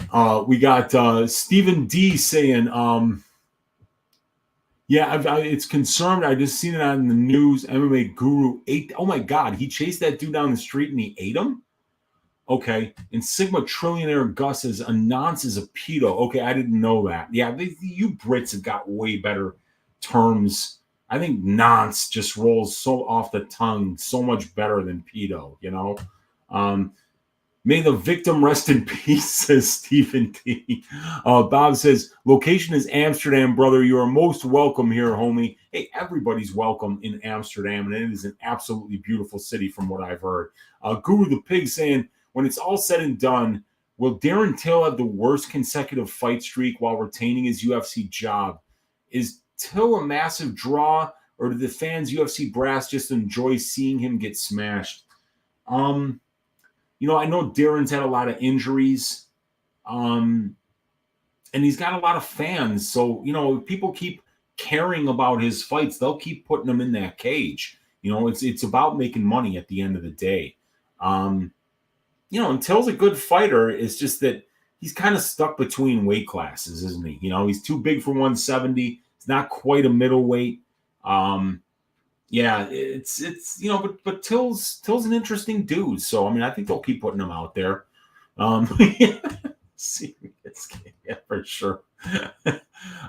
Josh Locks is saying that Ryan Spann is the lock of the week. Well, Ryan Spann's got really dangerous submissions and he's got heavy hands. My lock of the week is not Ryan Spann and it's not Krylov. It's just, I think that under 1.5 hits. I just think it hits. The price, I hate the price, but I think it hits. So Sigma Trillionaire Gus saying, I found this Botany Garden gas on the hashish transport paths of Azerbaijan. This is that nuclear level of sour, that dark, nefarious, evil moon grass sorcerer pack. And this is the Botany Garden gas.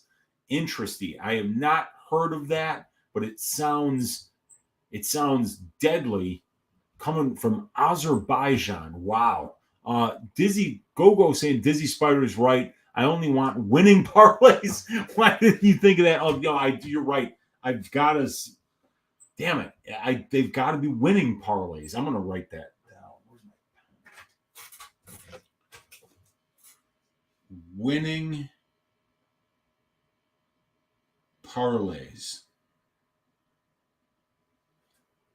Note takers are money makers, you guys. Winning parlays in the notes. From here on out, that's what we're doing. Lung slaughtering gas, I tell you. It sounds phenomenal. It sounds phenomenal. Guru saying, what do you believe UFC fans want to see more? A John Jones dominant victory or an epic KO where Gane puts Bones down face first? You know, I think UFC fans would like John Jones to win because I think as MMA fans, we want to believe that Father Time is not undefeated. You know, we want to believe that there can be those stories like Glover Teixeira winning the title when he's 40. You know, we want to believe that you can come back and look like you did in your 20s when you're in your late 30s. But it's just not how it goes. And John Jones is getting up there now.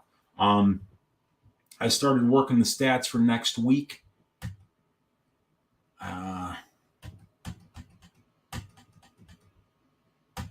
You know, John Jones is 35 years, 7 months, 3 days today. And Gane's 32, 10 months, 10 days. So, you know, Gane's almost 3 years younger than him. And don't forget, you know, if we look here, right, this is Ciryl Gane's career, right? But up here, I've got John Jones's fights from 2013 on, right? And they're all here. So his last fight was February 8th, 2020. Since February 8th, 2020,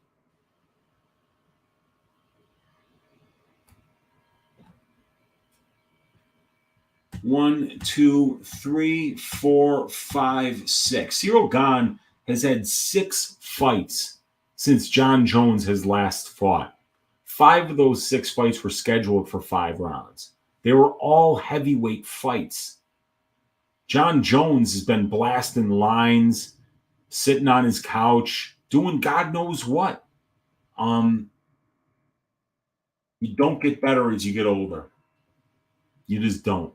And you don't become a better fighter sitting on your couch tweeting, you know, blasting lines, hanging out with Juan Camilo Ronderos, you know, being like, yeah, none of these bitches will fight me, you know. It doesn't matter. You got to get in that cage. You got to have some history. You've got to be active. You got to be doing this all the time. Otherwise, people like Ciryl Gane are going to eat you alive. So I think Bones can wrestle, but can he wrestle a heavyweight for 5 rounds? Does he have 5-round conditioning after not doing shit for over 3 years? It's all a lot of unanswered questions. Gogo saying it would be nice to see John lose for all the bad decisions he's gotten away with. Yeah, man.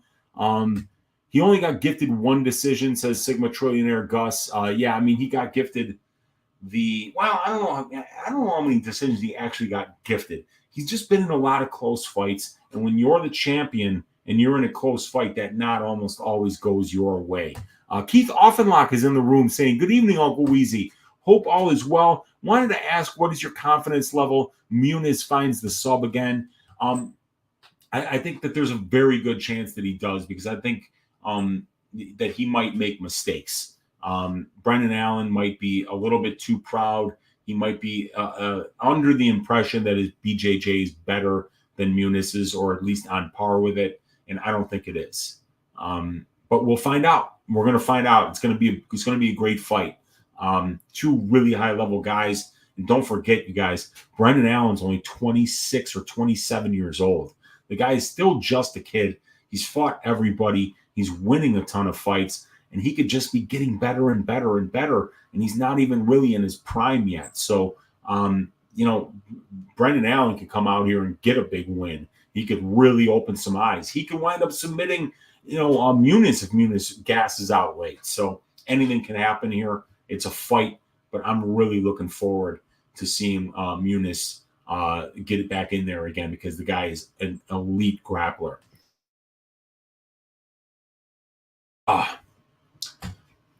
Is the UFC that desperate for a new superstar that the fans have been gaslit into believing Sugar is that guy when he isn't even close?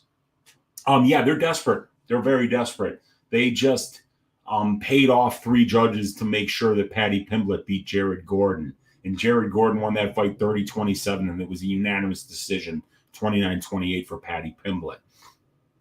So those judges were paid off, I'm sure of it.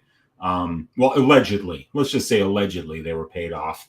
And that's a fixed fight, and they're fixing it because they're desperate for Paddy Pimblett to be a star. And Paddy Pimblett can't be a star if he's going out there and losing to guys like Jared Gordon. So you got to lie to the fans. You got to tell them Paddy got that win. Jared was just stalling.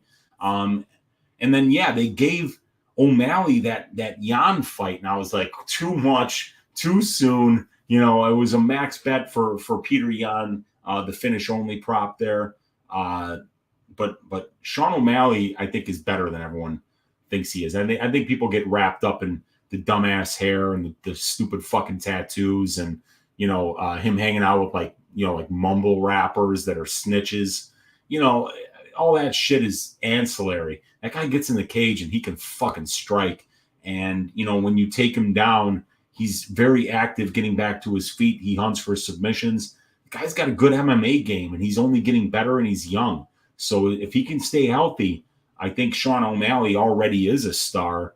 And I'm hoping that he stays that way. He keeps performing in fights the way that he did against Peter Yan because I think he's going to be very exciting. And I think the UFC really needs somebody like him. Gogo saying 3 gifts and the Smith stupidity. Yeah, the gift Smith stupidity. 3 + 1 = 4. Check the math on that, Weezy. No, 3 + 1 does indeed equal 4. I can assure you on that. That gets the bam, Uncle Weezy stamp of approval there. We got Tone in the room saying, "Oi, what's up, Tone? Good to see you." We got Armchair MMA saying, "Weezy, did you have any dreams about Krylov this week?" No, I didn't. But if I wind up mining in a dream tonight, then Krylov's money line is probably going to go in the parlay. But probably won't be dreaming about Krylov. If there was one fighter on this one that I would be dreaming about, it could be Jazz Davicius. Could be Montana De La Rosa. And, if Jordan Levitt comes into my dreams, then I'll know it's a nightmare and it's time to wake up. Yeah. Theory of a Dead Man is a band. I did not know that. I'm going to have to check them out. Theory of a Dead Man. Is it metal? We got Guru the Pig saying with Islam's 155 weight cut being a huge problem going forward, a rematch with Volk is highly unlikely, in my humble opinion. Fans should appreciate how great 284 was instead of complaining about it so much. Well, that was a great main event for sure. It was a great main event. The rest of the card, not even remembering at this point, but that main event was very, very. Oh yeah, the rest of the card with fucking Parker Porter. Yeah, dude. I mean, like a lot of those Australian, the Crute Menafield fight was awesome, and the Emmett Rodriguez fight was great. But that Crute Menafield fight was an absolute banger, man. French Potato saying Weezy's preaching. You damn right I am. We got Boob saying, yeah, I don't know how much knowledge Krause could get that would make him guilty. He knows about an injury? Whose fault is that? Him or the UFC commission for allowing an injured fighter to fight? Couldn't have said it better myself, man. I think that, the people that are screaming the most about the integrity of the sport, usually when you got people who have no integrity at all talking about integrity, it's saying, look over here. Hey, look at this guy, Krause. He's the reason that, MMA gambling is unsafe. No, it's unsafe because you keep allowing Sal D'Amato into a building. It's unsafe because you keep allowing Adelaide Bird into the building, and you give her a cage side seat in the scorecard. It's not an accident. If you or I, if we were to suck at our job, we would get fired. These guys are driving around in Mercedes. They're flying at first class all over the world to judge fights. You think somebody's putting Sal D'Amato's worthless ass on a plane, giving him a $5,000 round trip ticket to Paris so that he can just call fights the way that he thinks he sees them? No, man. They want him doing their work for him. That's why he's always there, because he does a good job of judging fights for the right people. We're not the right people. Charles Barkley saying, Derek, I clearly sold my soul to the mob. Clearly. Yeah, there you go. There's another one right there. Boob saying, if you want to talk about corruption, talk about the judge's decision in Patty's. Yeah, I know. Pimblett's last fight. I was already talking about it. That was clearly a fight that was fixed. Those judges were paid. And then, that's the thing too. Like, I saw that Ron McCarthy, who's the retarded son of John McCarthy, and that retardedness runs in the family, evidently. He had that fight 29-28 for Pimblett. And I saw some headlines saying, it was Big John saying, I think my son was, influenced by the crowd. It's like, no, he was influenced by the money that he got paid to fix the fucking fight and pretend that Paddy Pimblett won it. He was influenced by the money. Stop lying, okay? This guy is supposed to be an MMA judge, and he scored that 29-28 for Pimblett. If that guy was working for me and he was judging MMA fights and I was on the commission, dude, I'd have punched him in the face and then fired him. What the fuck? But he's gonna be back there for UFC 285. He's judging Jones versus Gane. The retarded son of John McCarthy is gonna be there judging a professional fight between two guys, who are legends of the sport. And if that fight goes to decision, it's going to be in the retarded hands of Ron McCarthy. Not a good thing if you're a professional fighter. I'll tell you that. What do I see the Gane Jones line closing at? Well, I know there's a lot of steam coming in on Gane, but I think it's going to probably close very close to a pick'em, maybe with John Jones minus 125, maybe minus 130, because people think that he's going to be able to wrestle Ciryl Gane. But we're going to see. But Jones around minus 150 right now. So maybe this is where it closes, Jones opened plus 140, and all the steam, then it went almost immediately to minus 111, and then it's just been cruising from minus 111 on January 16th, a month ago, all the way to about minus 156 today. Josh Benedict is in the house saying, I was watching Brendan Allen interview and I saw your live, Weezy. I bet Gane 3 times, plus 110, plus 115, plus 126. Hope I'm right. Yeah, dude, sometimes when you have a read and you hit that first line at plus 110 and then it moves to 115, if you liked it at plus 110, you should like it even more at plus 115. Nothing changed other than other people's opinion. Not yours, other people's opinion. So that's always good to remember. When something moves against you, you can always buy more. And if you have good bankroll management and you're not betting too many units per fight, you'll be able to do that when the line does move in your favor. Allen matches up well, plus 198 here. It's going to be a great fight. Brendan Allen is a great fighter. I can't wait for that one. Chuck Barkley saying, but do you get better training with Jaden Cox opposed to whatever wrestling guy Gane's been training with? Well, Gane's training over at the MMA Factory. He's got good training partners over there in France. There's good heavyweights there. There's good judo in France. There's definitely some good guys to train with. But the wrestling is not going to be the quality that somebody like John Jones is seeing in the wrestling room. There's no doubt about that. But remember, John Jones was wrestling 205ers, not heavyweights. The difference in weight between the guys that John Jones was wrestling successfully, and don't forget, you guys, John Jones' UFC debut was in 2006. Let me repeat that. John Jones made his debut in the UFC in 2006. UFC 98, I think, or something like that. It was it was not even triple digits yet. Okay? So this guy is past it. He's not great anymore. And he's a cokehead. He's beaten on his wife. He hasn't fought in 3.5 years. He's been talking shit. And his last fight was a really close fight with a guy who's on a 4-fight losing streak in Dominic Reyes, and he got outstruck in that fight. And that was in February 8th of 2020. John Jones's first UFC fight came back in 2008 at UFC 87. UFC 87. It's UFC 285. There have been 198 pay-per-view cards since John Jones made his UFC debut. He's not going to reinvent himself at the age of 37 up a weight class. He might have a couple good fights. He might have a couple of close fights. But this is not the greatest of all time 25-year-old freak athlete with an 83-inch reach in the 205-pound division fighting a bunch of specialists. The game has changed. Ciryl Gane is the fucking future. I think that Ciryl Gane's going to win that fight. Josh Benedict saying, O'Malley doesn't have much of a personality, but he's a very talented fighter. Yeah, he's a very talented fighter. MMA Groomer saying, Jaden is my boy. Immaculatan saying, if Cody Garbrandt loses to Trevin Jones, should he just retire? Probably. Trevin's got some power. Trevin's got some power in that right hand of his.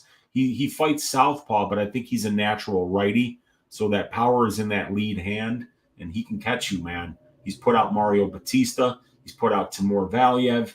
Man, he touches you when it hurts. So, and if Cody Garbrandt does lose to Trevin Jones, the writing's on the wall. Your chin has already been cracked so many times.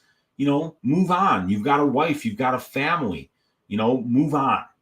You can make money doing a lot of other shit.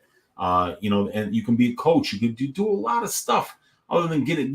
When you're past it and you're going in there in that cage, you're really taking huge risks. The body doesn't heal. The brain doesn't heal, as much as you might think it would. Pretty sure Trevin finishes off Garbrandt's chin. It could happen. Bobby saying, Weezy, I feel your pain. I spent 15 years fighting for my sushi restaurant, which is almost bankrupt now because of Howland's inflation plans, and my landlord won't let me sell it, so I work hard for nothing every fucking day. Hey, man, I grew up in the restaurant business, Bob. My dad busted his ass, and, and like every time, like the government would come knocking, they wanted more and more of his money, you'd have politicians coming and asking for political contributions. When you tell them to fuck off, the health inspector would show up the next day, and there'd be problems, They told my dad once that he needed a hand sink, and they told him where he needed to have it. And it was literally right above his sink. So he had a sink that he would like wash lettuce in and stuff like that. And they came and they told him like, well, yeah, but that's for washing lettuce. You need a separate sink for washing your hands, and it needs to be above this other sink. There's only one guy that we will let you install this. So it's basically like they come in, they tell you they're going to shut down your restaurant unless you give their buddy a job putting in a sink above another sink that nobody's ever going to use, and then they're going to give you a $5,000 bill. So, the government fucks people over. Always remember, government is a corporation, all right? They are a for-profit corporation. Any state, any government, you'll see the year that it was incorporated. And no organ, you cannot undergo the act of corporation, incorporation, unless you are in fact a corporation. Governments are corporations. They are for profit, and they have balance sheets that will show you just how much profit they make every year. And it's a lot. And that profit comes out of our pockets. Their profit is theft from us. So yeah, that's how life works. You work for other people. Just to pay taxes, my landlord's rent. There you go. And that's why they want you in business, so that you can fund them. Charles Barkley saying Big John is a disgrace to the sport. His son is a disgrace to the sport as well. Chaz Bono's manly beard saying Patty Pimblett's judges weren't crooked. They just happened to be his mom, dad, and grandpa. Yeah, dude, it was they were actually crooked too. Even his mom knows he lost that fight. Bob Smikerman says, Keith Offenlock, I'm betting that. There you go. Bob's saying to Chaz Bono, even my mom and dad would have given Gordon that fight and tell me straight up I should train harder. Yeah, I agree. My parents would have told me the same thing, man. Jaden could have won Olympics if he made weight for the trials. Holy shit. Okay, so yeah, I mean, if he's in there training with killers, he's training with killers. But, Jaden's not Jaden is not Ciryl Gane. Ciryl Gane, would dance around Jaden and box his face off in a boxing match. So, you can train with great wrestlers, but they're not great mixed martial artists a lot of the time. So there is a big difference. And there's a big difference in weight. There's a big difference in the athlete that John Jones is today after all the cocaine and drugs as to what he was a while back. And this guy's driving around with, bottles of tequila in his car. You don't become a great athlete poisoning your body with cocaine and tequila. That's why I'm sitting here in front of a camera and not in a cage somewhere. It's because people like me don't get in a cage and fight professionally because I would die if I tried to do that. That's why the athletes have to make better decisions than their Uncle Weezy does. And John Jones is not making great decisions. He took notes from DC. Yeah, man. Boob saying the reason why O'Malley is big isn't because of his personality, which is shit, or his talent. It's because he has big Gen Z fan base which the UFC wants. O'Malley had a brain dead personality. Yeah, I mean, O'Malley doesn't have much of a personality. He was a great fighter. Based Uncle Weezy. Fook the government. I'm with you, man. I'm with you. True groomer, but DC wasted a spot for us by winning trials and missing weight at the Olympics, not to mention he was team captain, and we could have won the team title if he medaled. Holy shit, I didn't even know that, man. Wow. Didn't know that. Fender Jazz saying, what does everyone hate about Big John? I mean, I just, he's terrible on Bellator calling fights. I think his podcast isn't great with Josh Thompson. And I just think that, I don't like his son. His son pisses me off. Why is that guy allowed to judge fights? But yeah, I know that a lot of people don't like Big John. But Big John has done a lot of good things for the sport. And he's been there since UFC 1, basically. So, he's done some really good things, but I don't know what his son is doing judging these fights. And the fact that he, called that fight for Patty Pimblett shows that he shouldn't be there. DC's was just way worse. Okay. That just made Towelgate so much funnier. Yeah. Charles, he tried to cheat on the scale at the Olympics and they wouldn't let him. Oh my God. Wow. Dude, I appreciate you guys. Hey, we're 2 hours in. It's time for me to go to bed. I appreciate all 43 of you that are still hanging out here with me live on Ask Weezy. Hit that thumbs up on your way out. Hit that subscribe button on your way out. And if you haven't joined the Patreon, please do. You get to see all these stats that I show you on my shows every week here. We got the prop template for $20 a month. We've got the advanced stats for $5 a month. Join us. We're going to be stacking cash tickets like flapjacks going forward. And let's try to make some money on UFC Vegas 70. Thanks all you guys for hanging out. And I will be back tomorrow to give you guys this week's Greasy four-legger, which, as Dizzy Spider asked, I'm going to try to cash it this week, you guys. Let's talk to you guys soon. Have a great night. God bless.